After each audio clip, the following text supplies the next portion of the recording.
இயல் 3 விருந்து போற்றுதும் உரைநடை. அந்த பாடத்தின் முதல் கேள்வி விருந்தோம்பல். விருந்தோம்பல் குறித்து வரைக.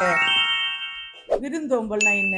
இப்போ வீட்டுக்கு வர்றவங்களுக்கு நம்ம வந்து உபசரிக்கிறது தான் விருந்தோம்பல். எப்படி உபசரிப்போம்? உங்களுக்கு வந்து தண்ணி கொடுப்போம், ஃபஸ்ட்டு உணவு கொடுப்போம், அப்புறம் வந்து ஒரு நாள் தங்குறாங்க 2 நாள் தங்குறாங்கன்னா இருக்க இடம் கொடுப்போம். ஸோ இதுதான் வந்து விருந்தோம்பல்.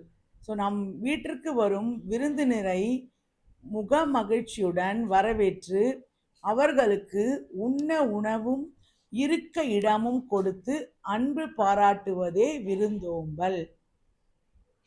விருந்து அப்படின்னா புதுமை, விருந்தினர் அப்படின்னா புதியவர். ஓகே, ஸோ இந்த விருந்து வந்து நம்ம யாருக்கு கொடுக்கணும்? விருந்தினருக்கு கொடுக்கணும். விருந்தினர் அப்படிங்கிறவர் யாரு? உறவினர் வேறு, விருந்தினர் வேறு. முன்பின் அறியாத புதியவர்களுக்கே விருந்தினர் என்று பெயர். அப்போ முன்பின் அறியாத புதியவர்களுக்கே விருந்தினர் என்று பெயர். அப்போ நமக்கு யாரும் முன்னாடி தெரியாதவங்க ஃபர்ஸ்ட் டைம் வராங்கன்னா அவங்களுக்கு வந்து நம்ம தண்ணீர், உண்ண உணவு, இருக்க இடம் கொடுத்து அன்பு பாராட்டுவது தான் விருந்தோம்பல். இதையே தொல்காப்பியர் விருந்தே புதுமை என்கிறார். ஓகே,